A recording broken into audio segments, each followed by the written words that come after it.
जिनकी हम बहुत समय से प्रतीक्षा कर रहे हैं, उनका आशीर्वाद प्राप्त करने की, उनके विचारों से आलोकित होने की ऐसी भव्य महाविभूति परम आदरणीय इंद्रेश जी से कि वे आए और अपने उद्बोधन को प्रदान करने की कृपा करें।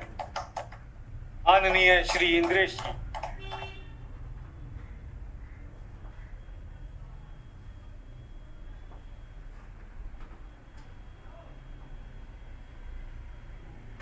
मंच और सामने बैठे हुए एक दूसरे की प्रबुद्ध जन भाइयों और बहनों,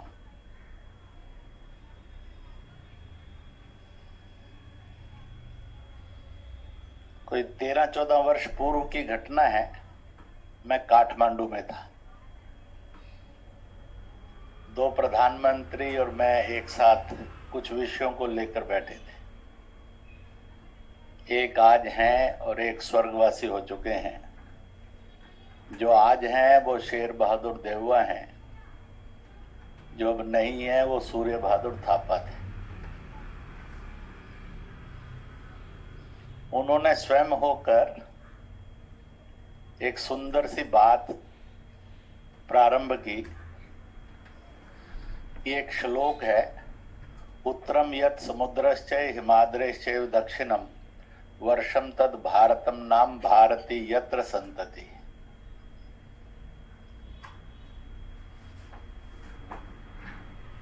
भारत जिसके उत्तर में हिमालय है, दक्षिण में हिंद महासागर है,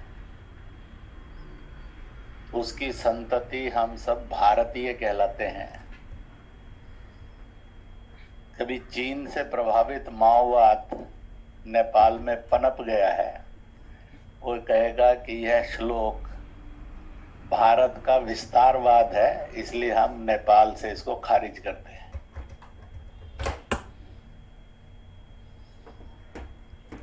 दूसरी बात इसमें और सुंदर चली कि भारत का उत्तर और दक्षिण तो आ गया, but about east and west, पूर्व और पश्चिम कहाँ है?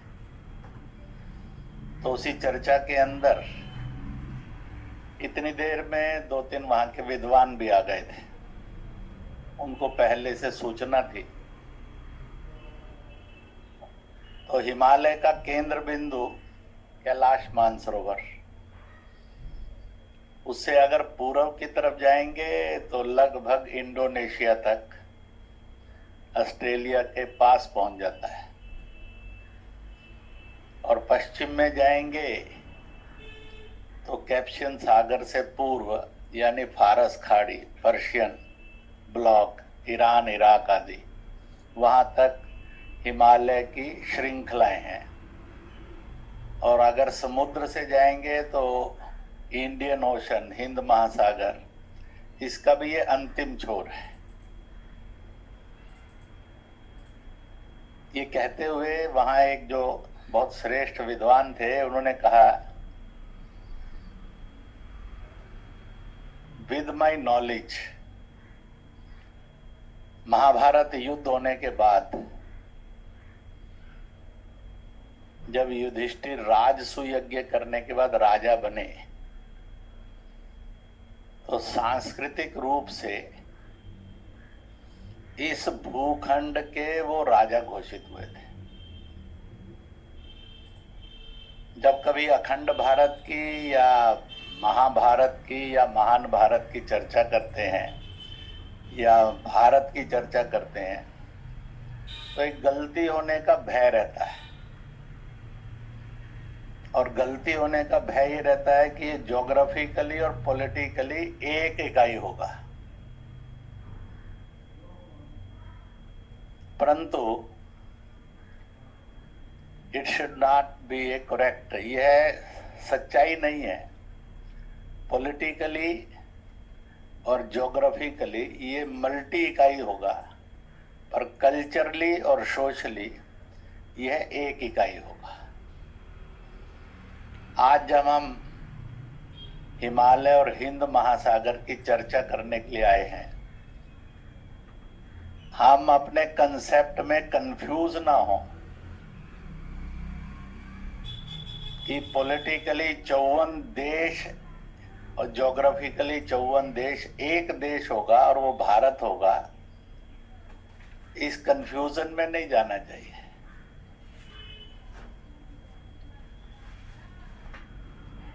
आज भारत स्टेट्स में है,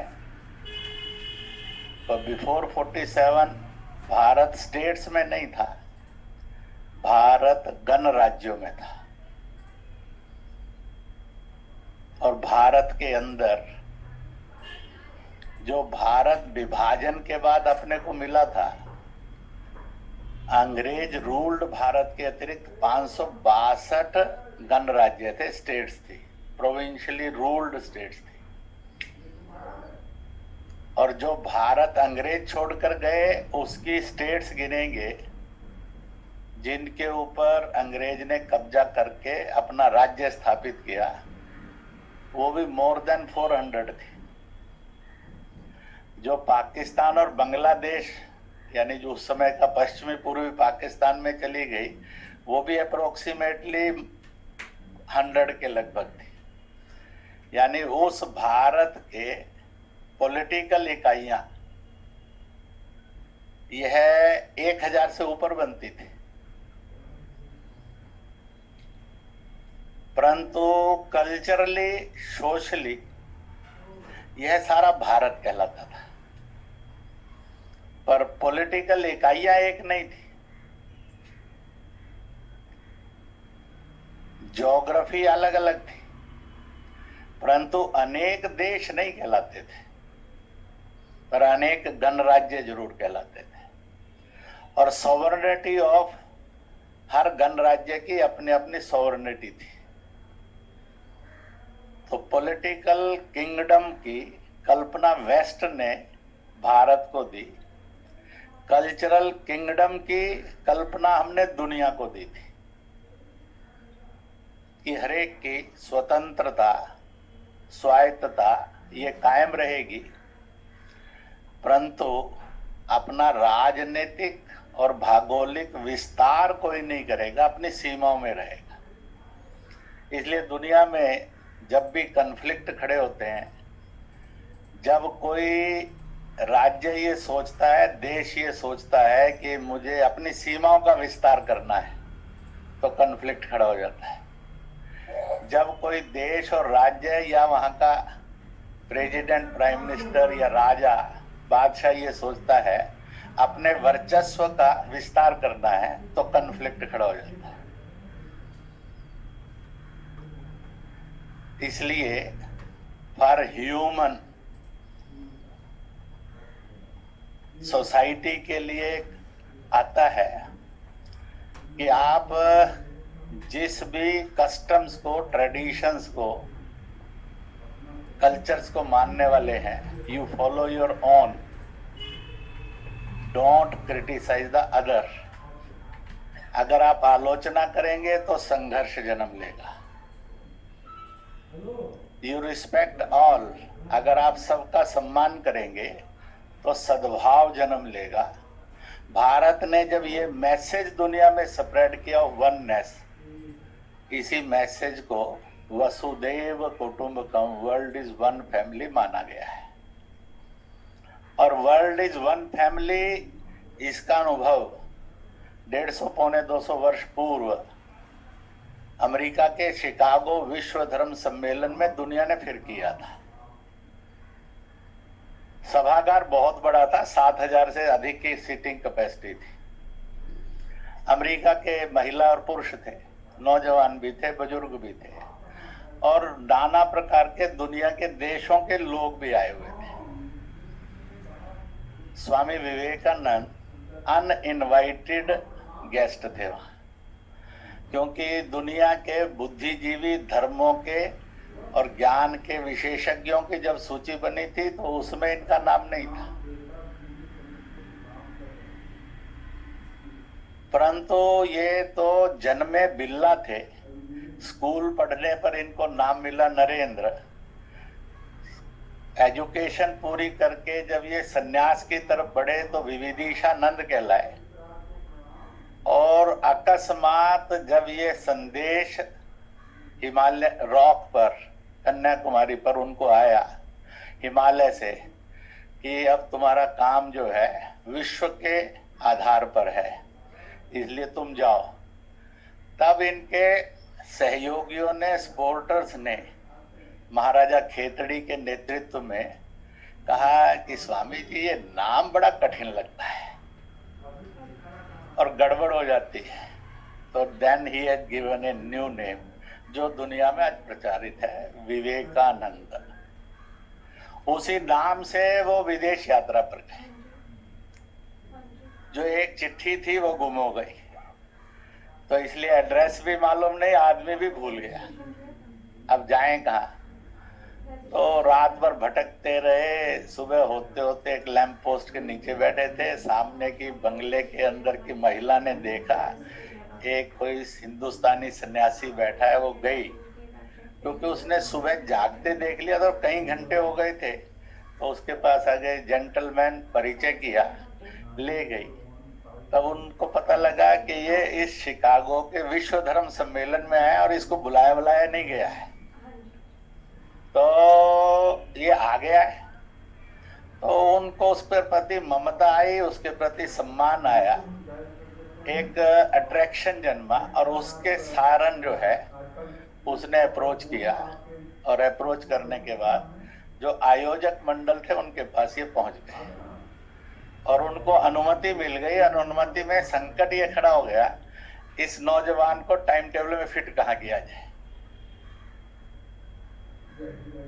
तो लंका उस समय सेपरेट कंट्री नहीं था, बी क्लियर, वो गणराज्य था, देश नहीं था, और इसलिए दुनिया में भारत का जो प्रतिनिधि मंडल था उस समय जो गया था विद्वानों का, तो हिमालय से हिंद महासागर यानी म्यांमार है, श्रीलंका है, नेपाल है, भूटान है, आज का पश्चिम पाकिस्तान, बांग्लादेश है, अफगानिस्तान है, मालदीव है, इन सब का कंटीजेंट था जो भारत को रिप्रेजेंट करता था। It is the truth.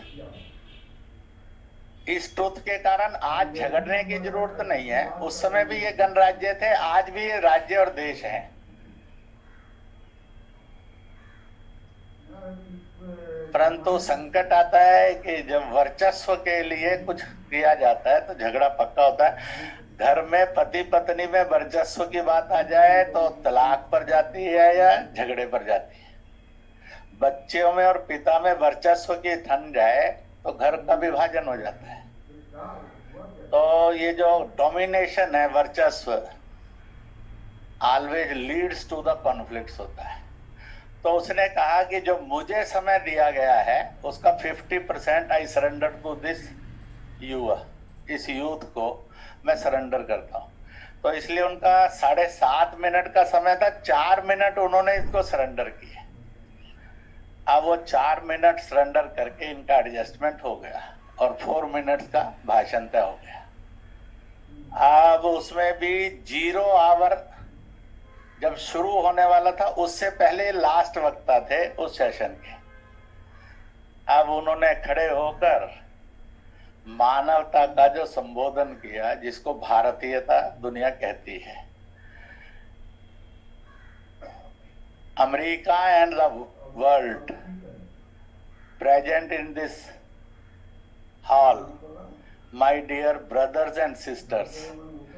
तो इतनी तालियां बजी, लोगों ने कहा हम सारे अलग अलग जातियों के, अलग अलग भाषा बोलियों के, अलग अलग देशों के, अलग अलग परंपराओं के, अलग अलग रिलीजन्स के लोग, हम भाई बहन कैसे हो सकते हैं? भाई बहन तो सगे होते हैं और कोई रिलेशन ही नहीं होता, क्योंकि खून का रिश्ता भाई बहन का ही रिश्ता है।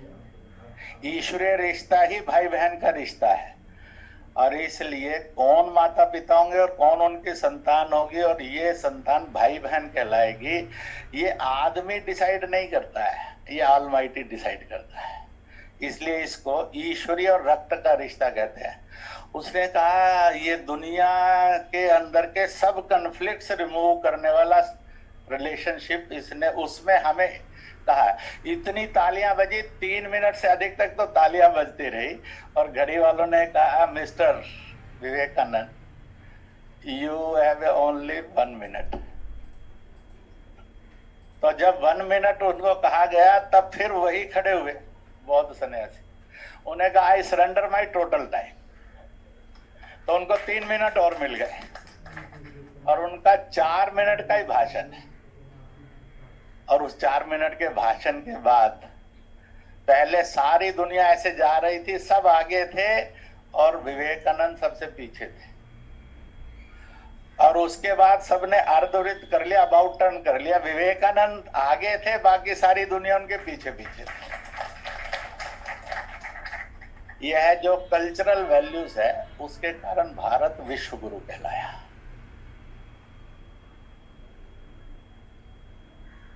यह जो उसका ज्ञान, विज्ञान और चारित्रिक जीवन मूल्य थे, इसने भारत को विश्व गुरु का दर्जा दिलवाया। ये कोई कमेटी बनी थी कि ये 8 लोग हैं, सारी दुनिया का टूर करेंगे, उसके ये पैरामीटर्स हैं, उस पैरामीटर्स में और कौन सा देश नंबर 1 का है उसको विश्व गुरु करेंगे, ऐसा कुछ भी आयोजन नहीं था। दुनिया ने अपने आप माना।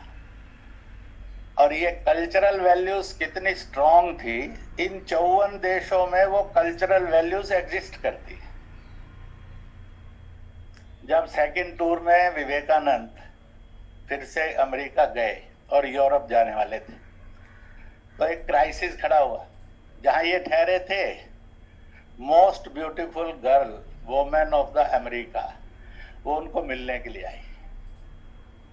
वो जिस घर पर आई तो उस घर पर आकर रुकी, तो उन्होंने कहा मुझे I want to meet Mister Vivekananda. तो उसने कहा जरूर मिलिए। तो ये अपनी पूजा से उठकर बाहर आए, उन्होंने कहा कि दैट लेडी के, तो उसने बिना किसी संकोच के एक वाक्य कहा, I am the most beautiful girl of the America end of the world, you are the most healthy and intelligent man of the world। अगर हम मैरी कर लें तो उससे जो संतान जन्मेगी वो आप जैसी खूबसूरत भी होगी, ज्ञानवान भी होगी और बहुत उम्दा भी होगी। इसलिए I want to marry you. तो ही रिस्पोंडेड इमीडिएटली, उन्होंने तुरंत ही उत्तर दिया। उन्होंने कहा हाँ ये बहुत सरल है, आई एक्सेप्ट। तो सबको आश्चर्य हुआ कि ये क्या है, तो सन्यासी आदमी है और ये पहली बार आई है और ना इसने कुछ जाना ना इसने जाना, और कह दिया एक्सेप्टेड।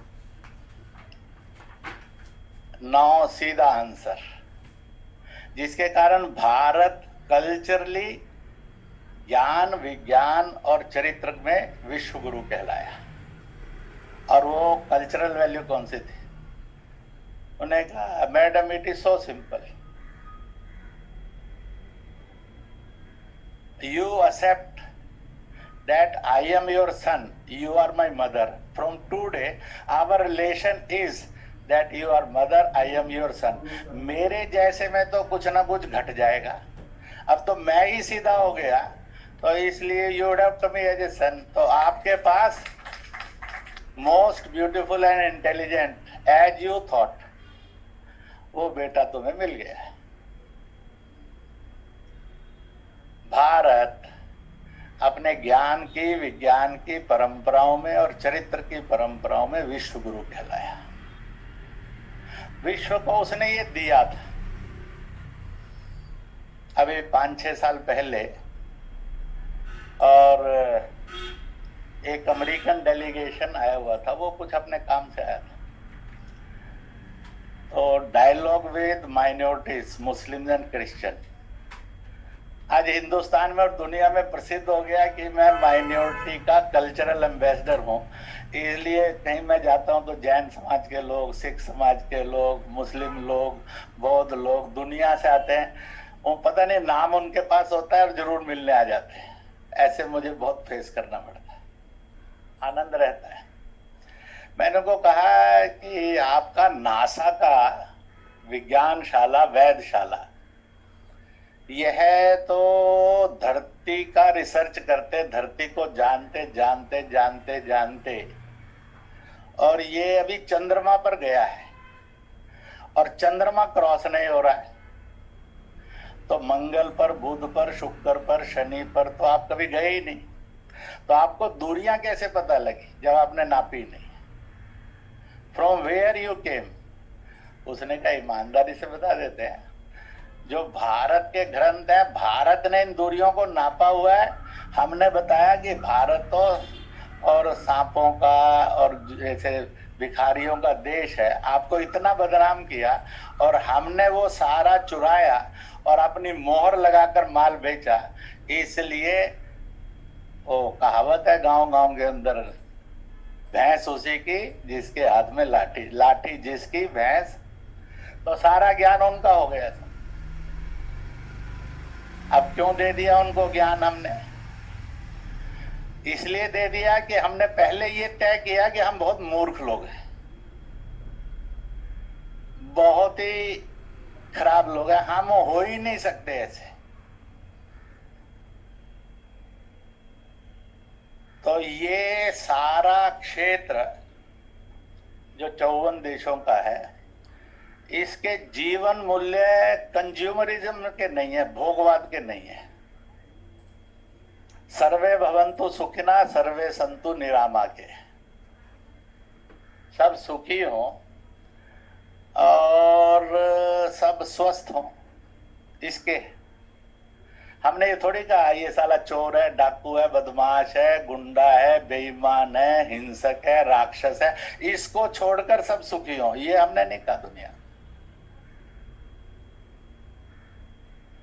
कि ये छोड़कर बाकी सब सुखी हो, ये तो नहीं हमने कहा। हमने तो कहा सब सुखी हो। तो जो चोर डकैता है उसके लिए भी हमारी भावना है, अब वो सुखी होना चाहता है, चोरी डकैती छोड़नी पड़ेगी उसको, और चोरी डकैती रहेगी तो हमारी मंगल कामना के बाद भी बेचारा दुखी रहेगा। वो डिसाइड तो उसने करना है ना, सुखी रहने के लिए क्या जीना। मैं ज्वालामाई पर गया हुआ था, वहां उन्होंने एक घटना सुनाई, पर जो घटना सुनाई थी वो सुनाने वाले के साथ घटी हुई थी। और क्या थी?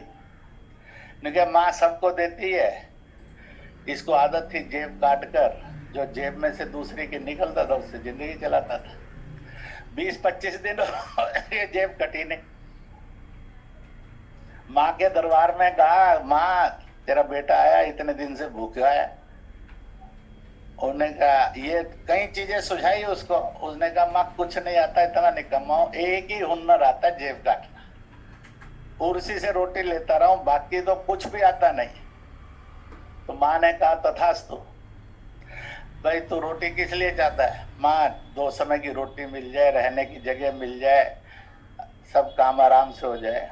तो उसको जेब काटी 2 उसने, उसको मिल गया। थाने में रिपोर्ट लगी तो उसमें वो पकड़ा गया। पकड़ा जाने के बाद उसको जेल में डाल दिया। तो वो रोज माँ को बुलाता था, माँ मैंने जेल वेल तो मांगी नहीं थी, तो ये क्या कर दिया तूने अपने बेटे के साथ? नहीं कहा बेटा तूने ये कहा था, कुछ नहीं जानता हूँ, जेब काटना जानता हूँ, तेरे को उसी का मैंने फल दिया। जेब कटी, जेल भेज दिया। अब तुझे मकान की तो चिंता नहीं रही, परमानेंट मकान हो गया तेरा, कमाना है, मकान बनाना है, कोठी करनी है, इसकी कोई तो फ्री हो गया। और तुझे अब भोजन कमाने की भी चिंता नहीं रही, इसलिए जेब काटने वाले धंधे से बचा दिया तुझे।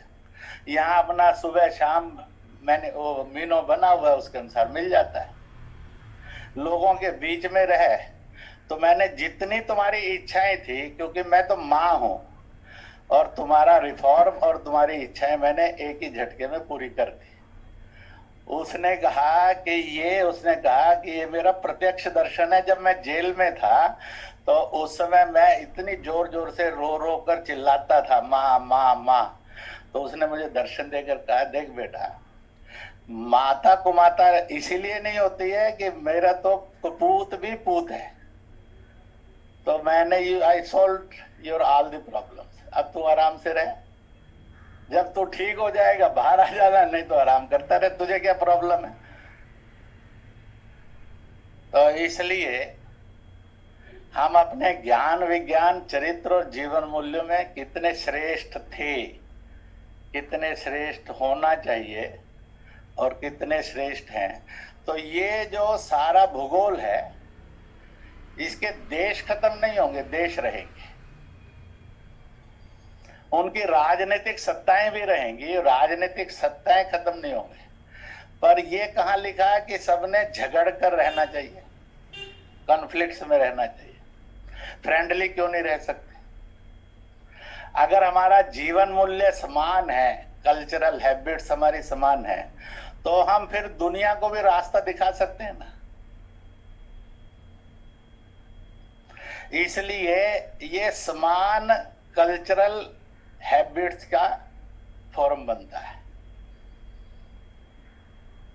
और किस लिए बनता है, इसको एक छोटी सी बताता हूं। उत्तर प्रदेश वाले भी नाम जानते हैं, विष्णुकांत शास्त्री, यहाँ राज्यपाल रहे। वो मूल जम्मू के थे, मैं जम्मू कश्मीर में उन दिनों प्रचारक था। जब वो कभी वहां आते थे तो हम दोनों का एक समझौता पक्का था, 1-1.5 घंटा भर नो थर्ड, और अपने सुख दुख के और इश्यूज को चर्चा करेंगे। तो हम बैठे थे ऊपर कार्यालय की छत पर, वो सुना रहे थे, तो उन्होंने बड़ा जोरदार सुनाया। पर उस दिनों उनकी पत्नी भी साथ आई थी। उसने कहा कि एक गवर्नर्स मीट थी, न्यूयॉर्क के अंदर थी, अमेरिका उसका होस्ट था। दुनिया के बहुत देशों में कहीं गवर्नरशिप नहीं है, पर दुनिया के कुछ देशों में बहुत गवर्नरशिप भी है। भारत में सर्वाधिक है।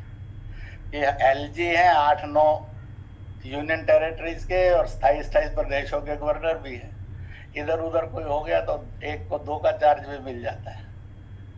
तो वहां थी chief secretary and principal secretary. President के आने से पहले डिनर में सबसे परिचय करते थे।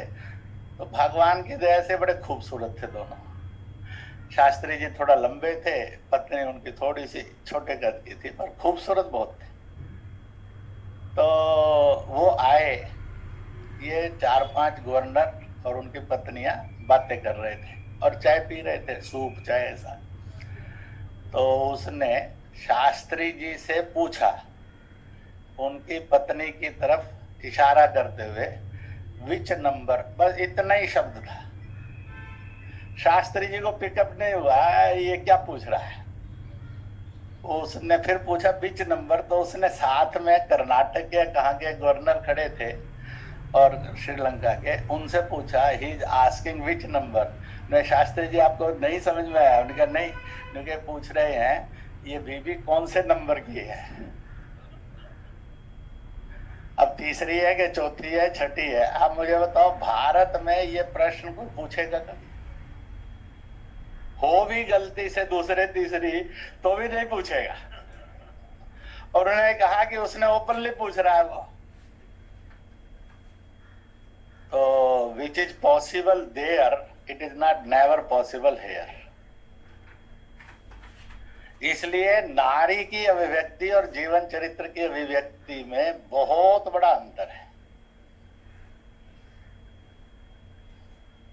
आपने कभी 1600 और उससे पीछे 1300, जब हर्षवर्धन का राज था और 1600 में मुगलों के आक्रमण बहुत तेज गति से आ गए थे, उस समय पढ़िए, भारत के अंदर जब बेटी जन्मती थी इस सारे समूहों में, तो उसको लक्ष्मी की, दुर्गा की ऐसी मानी जाती थी। और एक तो कॉमन धारणा है आप सब इन 54 देशों में, बेटी जन्मती है तो उस घर की लक्ष्मी है, और जब विवाह के बाद दूसरे घर में जाती है तो भाग्य लक्ष्मी कहलाती है। फिर ये समझ में नहीं आता कि जब इस घर की वो लक्ष्मी है और इस घर की भाग्य लक्ष्मी है, वो आने पर रोना चाहिए कि खुश होना चाहिए, उदास होना चाहिए कि मंगल मानना चाहिए? क्यों? क्योंकि इसने दुनिया को ये जीवन मूल्य दिया था कि अगर एक नारी का हरण हुआ तो उस समय में राम रावण युद्ध हुआ था और लाखों शीश कटे थे। फिर एक नारी का चीरहरण हुआ तो महाभारत सजा था। यह जीवन मूल्य नारी की श्रेष्ठता का दुनिया के अंदर इस धरती की, इस सनातन की कल्चर ने दिया।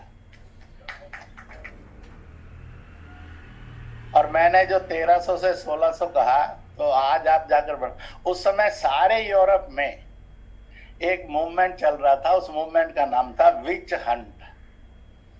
विच यानी चुड़ैल, चुड़ैल यानी नारी। तो नारी चुड़ैल रूपा होती है, यह वहां की ईसाइयत ने, चर्चों ने और बिशप ने एक घोषणा की थी, इसलिए उसका शिकार करो।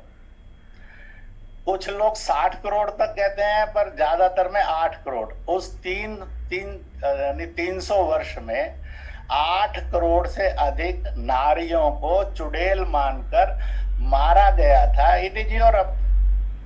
और आप अगर उस यूरोप को अपना रोल मॉडल मानेंगे तो फिर सावधानी हटी तो दुर्घटना घटेगी, सड़क पर लिखा ही है। It is a famous movement of that history, witch hunt. नारी एक चुड़ैल है, राक्षसनी है, भूतनी है, और इसका शिकार करो और हत्या करो। तो जिस समय भारत के अंदर नारी को वो सम्मान था, उस समय यूरोप में नारी की ये दुर्दशा थी। पर हम उसके कारण ना यूरोप के घोर विरोधी हैं, और ना ये कहते हैं हम ही, हम कहते हैं हम भी और शेष भी। और इसलिए इस परिवेश में जो रिलीजन जन्मे इस कलयुग के अंदर, उन्होंने, किसी ने कहा नहीं कि हम ही, ना बौद्ध मत ने कहा, ना जैन मत ने कहा, ना सिख मत ने कहा, ना शैव वैष्णव शाक्त सनातन की धाराओं ने कहा, हम भी और तुम भी। परंतु जो इससे बाहर जन्मे मत हैं, जूडिज्म होगा, ईसाईज्म होगा, इस्लाम होगा, उन्होंने कहा हम ही, बाकी कोई नहीं। अब दुनिया में ये कभी होने वाला नहीं। और क्यों नहीं होने वाला कि देखिए, जब ईसाईयत जन्मी 2000 वर्ष पूर्व या 2100 वर्ष पूर्व, आज इस ईसाईयत के 229 सब रिलीजन है। कैथोलिक के 30 से अधिक हैं और शेष प्रोटेस्टेंट के, और कन्फ्लिक्ट है। इस्लाम के 72 फिरके हैं। अभी मैं लुबना बैठी है बिटिया रानी, उनके घर गया हुआ था, कुछ मुस्लिम ने कहा इंद्र जी 73वां भी हो गया है। तो इतने हैं, और सब में कॉन्फ्लिक्ट्स है। क्योंकि अगर आप फंडामेंटलिस्ट हैं और दूसरे को टॉलरेट नहीं कर सकते, तो फिर हिंसा ही जन्म लेती है। तो इसलिए विश्व नॉन कन्फ्लिक्टिंग हो, नॉन कंफ्यूजिंग हो, happiness for all, healthiness for all, survival for all, bread for all, roof for all हो। तो इस मैसेज को भारत को आज डिलीवर करना है। उसका डिलीवरी जोन फर्स्ट कौन सा बनता है? तो ये हिमालय हिंद महासागर स्वराष्ट्र समूह बनता है। हिमालय क्यों? हिमालय की कुछ बातें हैं जो ना मैंने घड़ी ना आपने घड़ी, ईश्वर गॉडली है। हिमालय दुनिया का सबसे बड़ा वाटर रिजर्वायर है। इतना वाटर रिजर्वायर कंसंट्रेटेड दुनिया में किसी पर्वत के पास नहीं है। हिमालय दुनिया का सबसे बड़ा प्राणवायु का मॉल है। सबसे ज्यादा प्राणवायु इसके पास होलसेल में है, इतनी किसी के पास नहीं। शुद्ध प्राणवायु किसी के पास नहीं। हिमालय सबसे बड़ा वनस्पति का केंद्र है। औषधीय वनस्पति भी है, डेवलपमेंट की भी है, फ्रेगनेंस की भी है, सब तरह की है। सबसे बड़ी वनस्पति का इतना बड़ा कोई भी नहीं है। हिमालय जो है वह इसी के साथ साथ सबसे बड़ा मिनरल का खजाना है। भारत दाएं बाएं। और एक बात सबसे बड़ी बात है, for peace, for brotherhoodness, for love and affection, Himalaya land of spiritualism है, लैंड ऑफ कॉन्फ्लिक्ट्स नहीं है।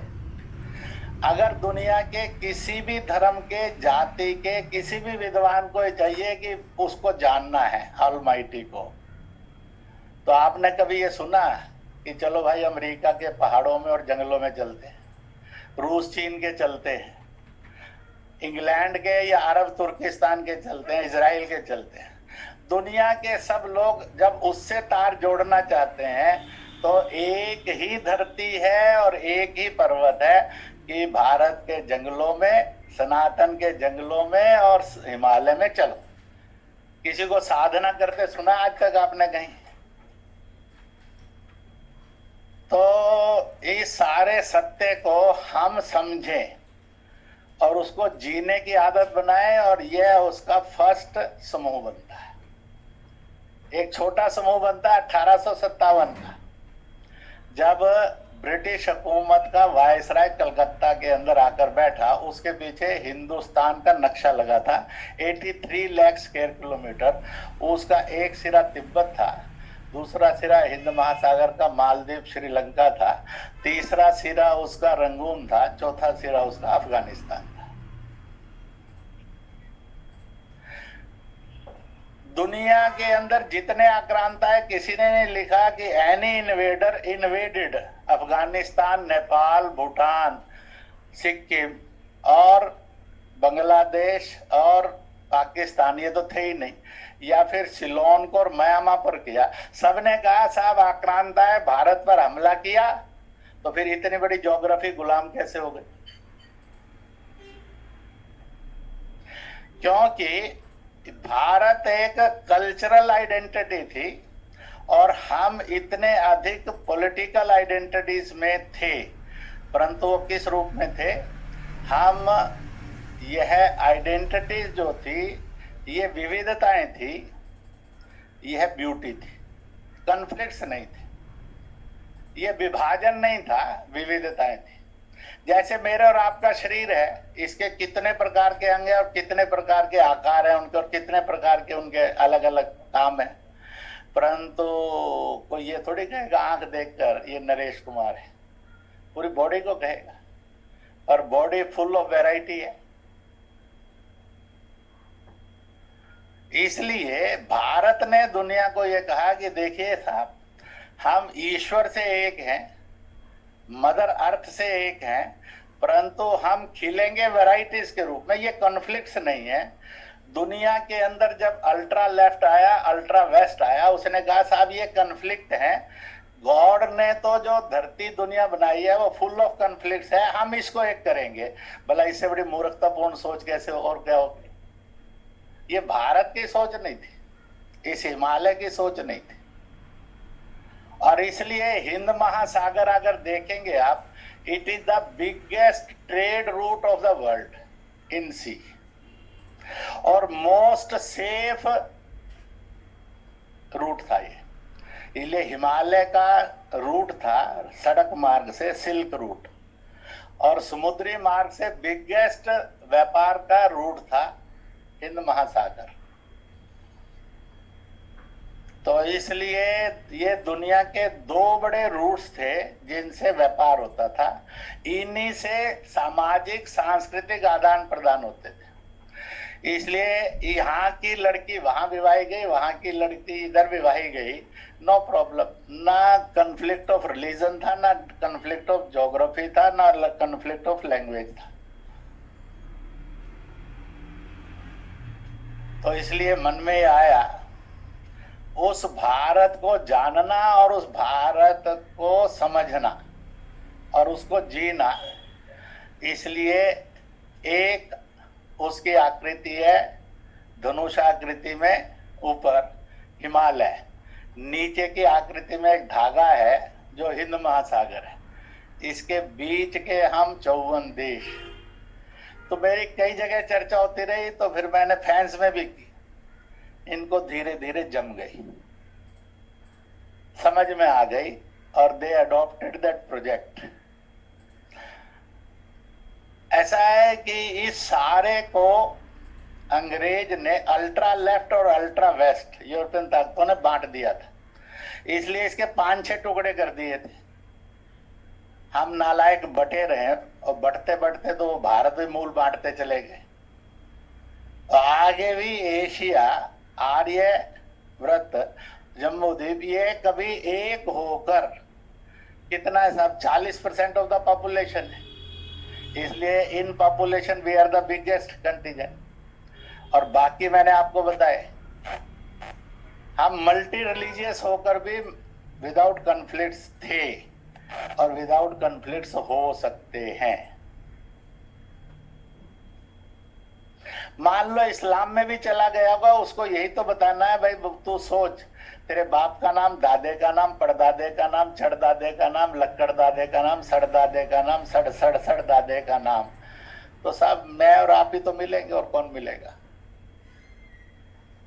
आप चाहे बौद्ध बैठा हो, चाहे जैन बैठा हो, चाहे सिख बैठा हो, फालतू में झगड़ा करने की बात है। जब वर्चस्व आता है तो फिर मान चिन्हों का, धर्म चिन्हों का और मानवता का भी अकल्याण होता है। आखिरकार 26 जनवरी को क्या हुआ?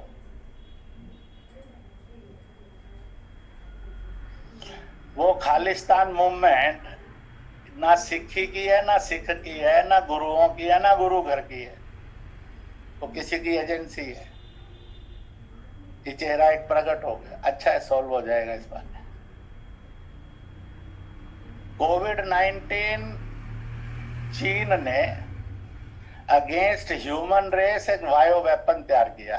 It is not virus from nature, in nature by nature. ये तो मेड इन चाइना है, मेड इन चीन है। फिर इसको नेचर में ढूंढते, वो मुझे जब डॉक्टर आकर कहते थे इंद्र जी यहाँ वायरस होगा, मैं क्या है ही नहीं, सर्वाइव ही नहीं करता।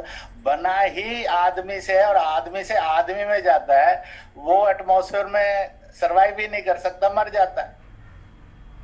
इसलिए भारत के विज्ञान ने बड़े आराम से कहा भाई थोड़ा डिस्टेंस रख लो, मास्क रख लो, क्योंकि इसकी छलांग लगाने की ताकत ही 2-2.5 फुट है। इसमें उछलकर दूसरे आदमी पर चला जाएगा, अगर डिस्टेंस बड़ा होगा तो रास्ते में मर जाएगा। आपको कोई किसी की हत्या करने की जरूरत नहीं है कि पाप लगे और नरक मिले, वो अपने आप ही मर जाएगा।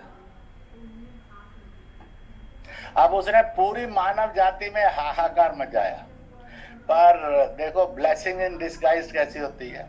दुनिया में 3 समूह बन गए। दानवता का चेहरा कौन है? चीन। तो मैं ये कहा करता हूँ 200-300 साल बाद उपन्यास होंगे और फिल्में घड़ी जाएंगी। एक मुल्क था चीन, उसको कहते थे, उसमें बड़े अजीब अजीब नाम होते, कोई चिंग होता था, कोई पिंग होता था, बड़े राक्षसी होते थे। ये अपने आप ही नावल बनेंगे। भारत एक मानवतावादी था, आज तक भारत यही रूप में चला है और इसी में बढ़ेगा। तो मानवता का चेहरा भारत है, हिंसा का दानवी चेहरा चीन है। यूरोप सारा व्हाइट रेस कंट्रीज जितनी है वो भोगवाद की देश है।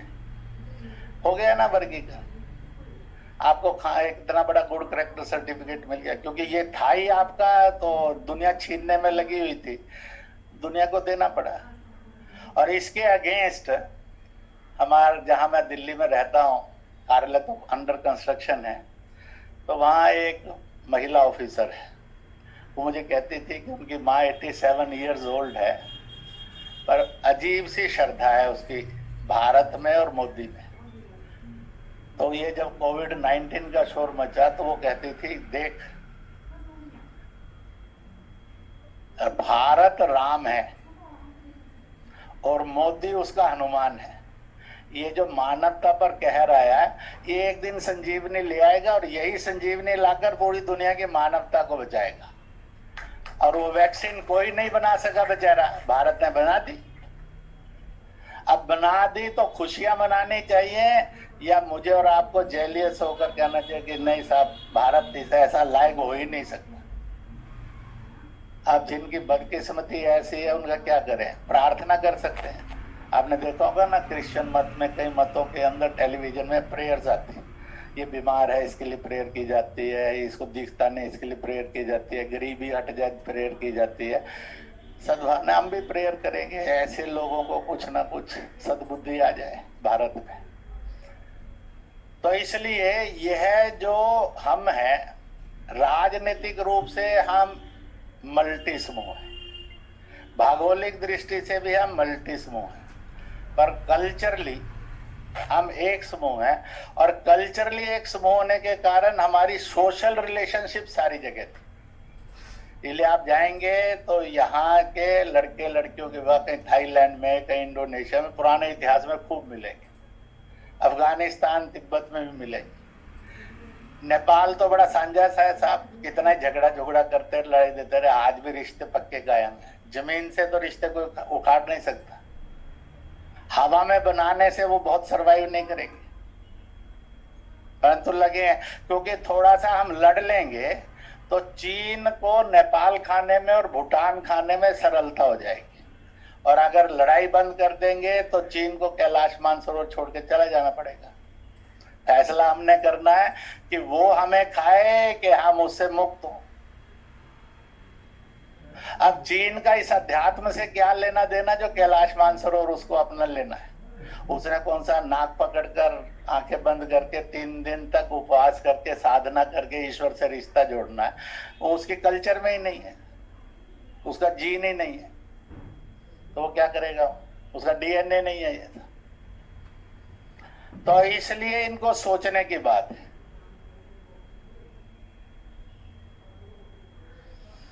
अब स्वाभाविक है, अच्छा सुझाव आया कि वर्किंग ग्रुप बनाने चाहिए, इसलिए हमारा ट्रेड साझा था।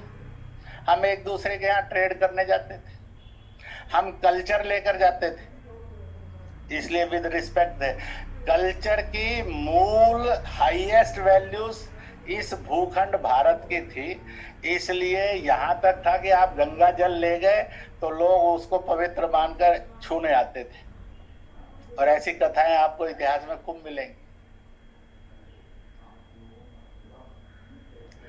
तो इन बातों को ध्यान में रखकर इस समूह का, इसलिए कल्चरली वी आर वन, हमारी वो समान वैल्यूज कैसी हैं, इसलिए आप सारे में जाएंगे इन 54 में, राम और सीता एवरीवेयर है, किसी फाउंटेन के रूप में है कि किसी तालाब के रूप में है कि किसी नहर के रूप में है कि किसी शहर के रूप में है कि किसी पुस्तक है, कोई भी उससे मुक्त नहीं है। वैसे तो दुनिया के अंदर 137 से अधिक देश हो गए हैं जहां राम के लेकर और सीता को लेकर कुछ न कुछ मिल गया है, और लोग लगे हैं इसी। तो इसलिए इसको सोचना, तथागत बुद्ध आए वो भी इनमें से कितने में चले गए। हम अहिंसा परमो धर्मों की वैल्यूज को इन प्रैक्टिस जीने वाला हम ही देश है, और यही जीवन मूल्य है सनातन के, जिसको आजकल हिंदुत्व भी लोग कह देते हैं। ठीक समझ में आ जाए तो आइडेंटिटी हो जाती है। मैं समापन की तरफ बढ़ता हूं। दुनिया के अंदर ईश्वर ने तय किया, it is a decision of almighty God का फैसला है, अल्लाह खुदा का फैसला, मेरे और आपकी कोई दखल नहीं। उन्होंने कहा जब मेरे उस संसार से चलोगे, जब भगवान और भगवती ये माता पिता रूप में, तो वो आत्माओं का संसार है, उसमें शरीरों का संसार नहीं है। इसलिए 1 फुट बाई 1 फुट में भी 800 करोड़ रह सकते हैं, और वहां ना ड्रेस कोड है, ना मार्केट कोड है, ना कोई एजुकेशन कोड है, कुछ नहीं है, सब आत्मा रूप। वहां से चलोगे, इस संसार में जब आओगे तो उसने एक ही रास्ता दुनिया में रख दिया कि नारी के कोख में बैठ और इस संसार में आ जा, या नारी के गोद में बैठ और इस संसार में आ जा। तो लोगों ने पूछा भगवान जी तुम तो बताओ। उन्होंने कहा मेरे जितने नबी पैगंबर देवता अवतार आएंगे वो भी ऐसे ही आएंगे। उन्होंने कहा आप भी कभी आओगे? उन्होंने कहा हो सकता कभी आई जाऊं। फिर आप कैसे आएंगे? बस या नारी की कोख से या नारी की गोद में, there is no other way, कोई नहीं हुआ आज तक, कोई हुआ इसके अतिरिक्त। फिर वो बेचारी महिला को ये मानना कि बोझ है, इतना बड़ा पाप किस लिए करना।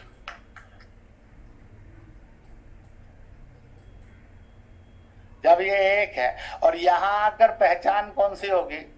तो कहा ना जाति से होगी, ना मजहब से होगी, ना धर्म से होगी, ना भाषा से होगी, ना परंपराओं से होगी, किसी चीज से नहीं होगी। उनका फिर होगी किससे? जितने थे प्रश्न सब रिजेक्ट हो गए, नो नो नो नो। तो यस कहाँ लगा? एक पर लगा, आपकी पहचान आपके नेशन से, मदरलैंड से, कंट्री से, राष्ट्र से, देश से होगी। इसलिए अमेरिका या इंग्लैंड के आदमी को कोई ये थोड़ी कहता है ईसाई आया, कैथोलिक, प्रोटेस्टेंट, पास करना आया।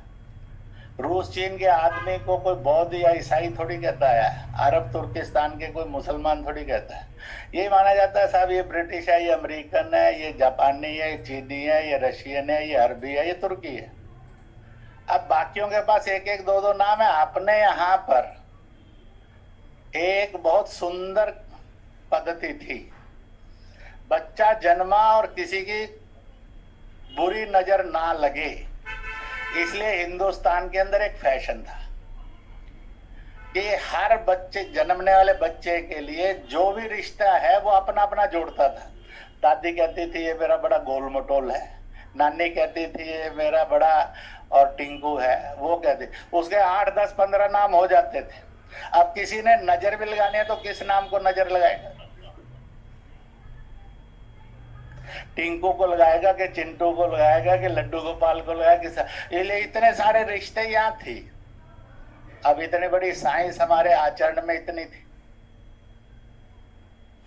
इसलिए बच्चे को भाई फिर भी मान लो कोई ऐसा ही खतरनाक आ जाए, इन सब से क्रॉस होकर इस सीधे ही बच्चे को लगाए तो एक काला सा टीका लगा दो, ताकि वो काला टीका इसकी ऐसी तैसी करते रहे और बच्चे की सुरक्षा करते रहे।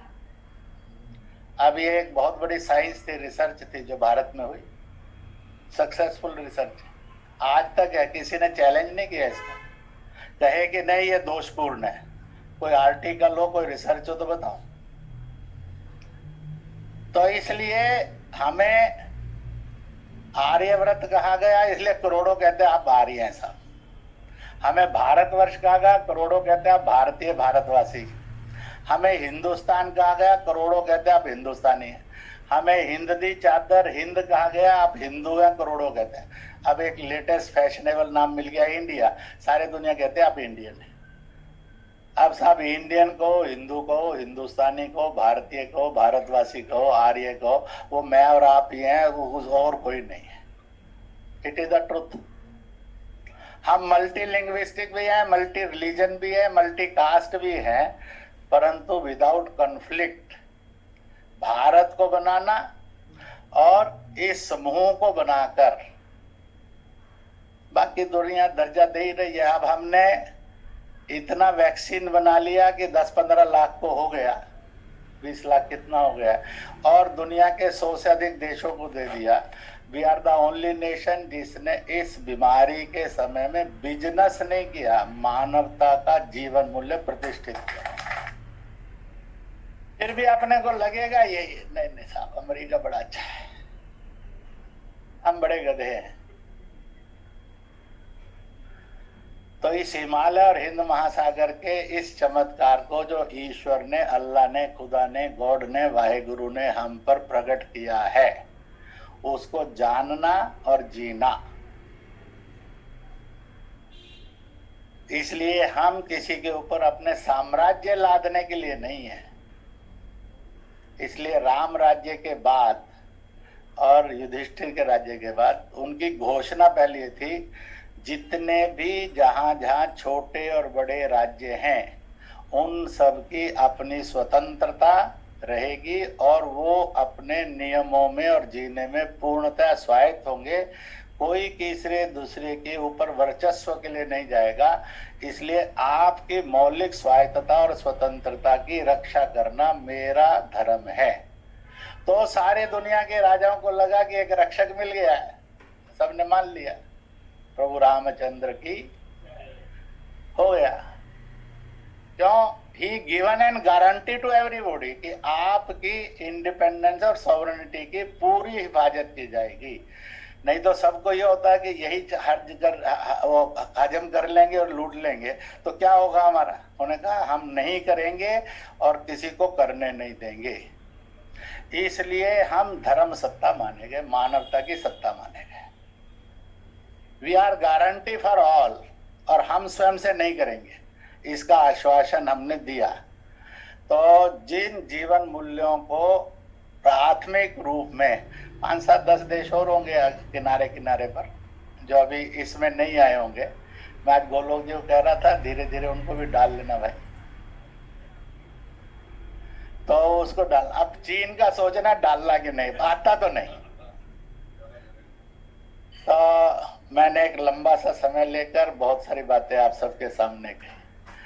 अब मैं कहूंगा इस नए एक रचना का गैर सरकारी स्तर पर सामाजिक, धार्मिक, सांस्कृतिक विद्वानों द्वारा, आप सब भी विद्वान लोग हैं, मत मानना कि सब आपका विद्वान नहीं है। विद्वान को पंडित जी कहते हैं। पंडित जी का मतलब नहीं जो श्लोक पढ़ता, या मौलवी का मतलब नहीं जो निकाह कराता, तो विद्वान एक शब्द, उसके लिए भाषाओं में अलग अलग शब्द। तो अब आगरा को ये मिलनी थी प्रशंसा, इसलिए आगरा चुनेंगे। कोई तंत्र मंत्र नहीं पड़ा था साहब, किसी से पूछा नहीं था। ये कहने लगे आगरा में वो कैपेसिटी है कि ऐसे कार्यक्रम करने के लिए लोग आगरा आना पसंद करेंगे। अब क्यों पसंद करेंगे ये तो मैं नहीं जानता, और परंतु आगरा आएंगे। और हमने जितने शहर देखे तो सर्वाधिक इजीली अवेलेबल इन देशों में से 25, 30, 35 देशों के और पूरी दुनिया के 60, 70 देशों के छात्र छात्राएं और टीचर यहाँ अवेलेबल हैं, और यहाँ के लोगों का कुछ कुछ संपर्क भी है। तो साहब इस काम को और इस रचना का बीजारोपण करना, इसलिए जमीन तैयार करना और जमीन में उसका बीज डालना हर्ष का, हिमालयन हिंद महासागर राष्ट्र समूह का ये काम 1.5-2 साल पहले आगरा में हुआ। और इसलिए आगरा किस किस चीज के रूप में जाना जाएगा, परंतु इतना पक्का है आने वाले कल के अंदर यह एक नया मानवीय जीवन मूल्यों के आंदोलन की जन्म धरती है। ये पक्की गारंटी है, इसके रूप में भी माना जाए। तो इसलिए इसके वर्किंग ग्रुप भी बनाने ही चाहिए, और दुनिया भर से, देश भर से बनाने चाहिए। इसलिए जो इसमें नहीं आते, हमारा उनसे कोई झगड़ा नहीं है। हमें उनको कहना है साहब, when we respect you, you also respect us। ये धंधा नहीं चलेगा। हम तो आपको रिस्पेक्ट करें और आप अपनी लाठी बांधते रहे, हम आपको रिस्पेक्ट करें, आप हमें डिफेम करते रहे। तो नो कॉन्फ्लिक्ट। तो world can be made without conflicts. तो उसको शुरू करना तो पहला है आज के भारत के अड़ोसी पड़ोसी 13 देश, समुद्र में और जमीन पर। 4 समुद्र में बनते हैं, बाकी जमीन पर बनते हैं 8-9। और फिर उसके बाद ये 54 देशों का घेरा। अब वो साउथ ईस्ट एशिया में, साउथ एशिया में, वेस्ट एशिया में फंसने की जरूरत नहीं साहब, सीधा जो था वही। और उसके प्रमाण उपलब्ध हैं। और जिन्होंने हमें ग्रुप्स में बांटा, हम उनके कोई दुश्मनी नहीं पालेंगे। धीरे धीरे उनको भी समझ में आ जाएगा कि साहब ये 8 का, 9 का, 4 का, 5 का मर्जी से मत बनाने का धंधा करो। जब कल्चरली, सोशली, बाय ट्रेड और बाय डेवलपमेंट, बाय रिलेशंस हम सब एक रहकर जी सकते हैं, हमारे जीवन मूल्य समान है। और हमारे लिए आज चीन सबसे बड़ा थ्रेट है इन सब के लिए, क्योंकि चीन अपना वर्चस्व चाहता है। मैंने कोविड-19 के बता रहा है, और बाकी ट्रेड रूट पर भी अपना कब्जा चाहता है, वो वाटर रिसोर्सेज पर भी अपना कब्जा चाहता है। वो चाहता है कि सब रावण जैसे कहता है मैं ही, बाकी कोई नहीं। तो मॉडल उसका है। इसलिए कॉमन थ्रेट आज चाहे नेपाल हो, भूटान हो, हिमालय, हिंद महासागर में common threat for all the 54। वैसे तो 54 नहीं है, वो पूरे विश्व के लिए हो गए।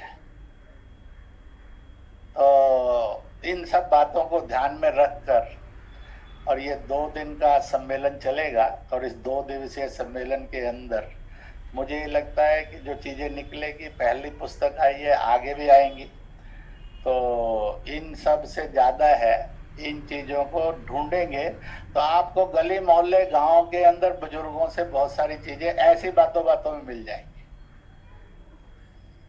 कोई मुश्किल काम नहीं है, उनकी कथाओं में है।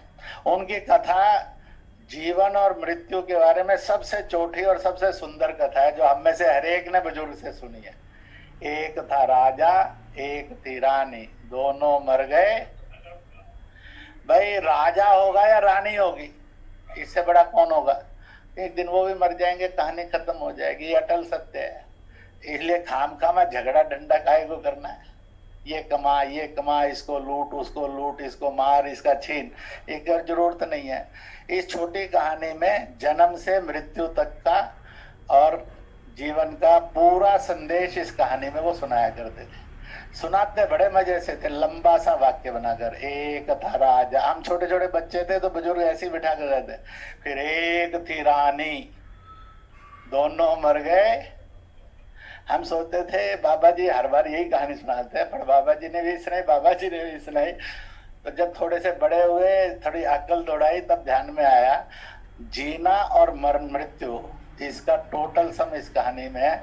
और बाकी जीते समय के 70-80 साल इस पैरामीटर को समझकर जिए तो एक अच्छे इंसान के रूप में जियोगे, इसको नहीं समझा तो एक खराब और बुरे इंसान के रूप में जियोगे। तो इन्हीं शब्दों के साथ अब मुझे लगता है कि चूहे बिल्ली की लड़ाई भी पेट में शुरू हो गई होगी और प्रेस को भी जूझना। प्रेस इसके बारे में मिनिमम पूछेगी, बाकियों के बारे में ज्यादा पूछेगी। किसान आंदोलन है, फलाना है, बजट सेशन शुरू हो रहा है, आज राष्ट्रपति का मैंने कुछ सुनकर आया था भाषण। मेरी इच्छा थी कि थोड़ा सा और सुन लूं क्या क्या पॉइंट्स कह रहे हैं, पर यहाँ आने का समय और उनका प्रेसिडेंशियल एड्रेस वो थोड़ा समान समय में आ रहा था, 10-15 मिनट, तो उतना नहीं सुना आखिर का 10 मिनट, बाकी मैं सुनकर आया ठीक से। तो इन्हीं शब्दों के साथ, और सबसे आप कंजूसी मत करना, कंजूस आदमी बड़ा खराब होता है। तो पहला Agra chapter fans, forum for awareness on national security, राष्ट्रीय सुरक्षा जागरण मंच, इस आगरा चैप्टर को, इस कार्यक्रम को ऑन करना और उसका दूसरा सम्मेलन का शुभारंभ कर लेना। इसलिए पूरे आगरा चैप्टर को बहुत बहुत बहुत बहुत बहुत बहुत बधाई।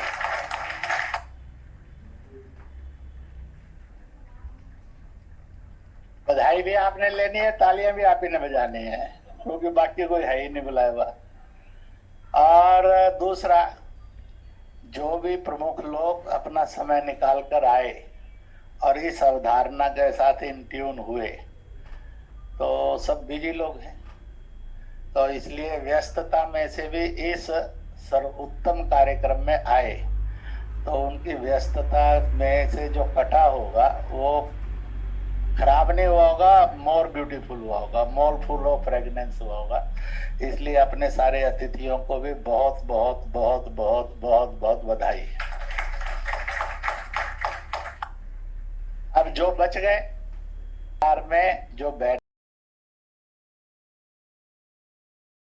हैं और जो वेबिनार के रूप में सब जगह अटेंड कर रहे हैं, और जो थोड़ा बहुत और करेंगे, कुछ करते करते बीच में चले गए होंगे, और कईयों ने अपने पेज पर भी इसको चलाया हुआ है। इसलिए हो सकता है कि पूरे इस सारे वेबिनार को 60-70 हजार, लाख, 1.5 लाख लोग भी सुन रहे हों, थोड़ा और अधिक करके।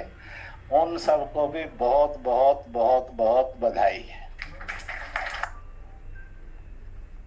किसी भी देश के विभाजन और टूटन में से कोई देश ना जन्मे, क्योंकि उससे बड़ा रक्तपात नहीं, हिंसा नहीं, उससे बड़ी अमानवता नहीं है, उससे बड़ी दानवता नहीं है, वो ना हो। इसलिए हिमालय पर आतंक की और वर्चस्व की छाया किसी की नहीं रहे, चाहे वो LOC हो चाहे LAC हो।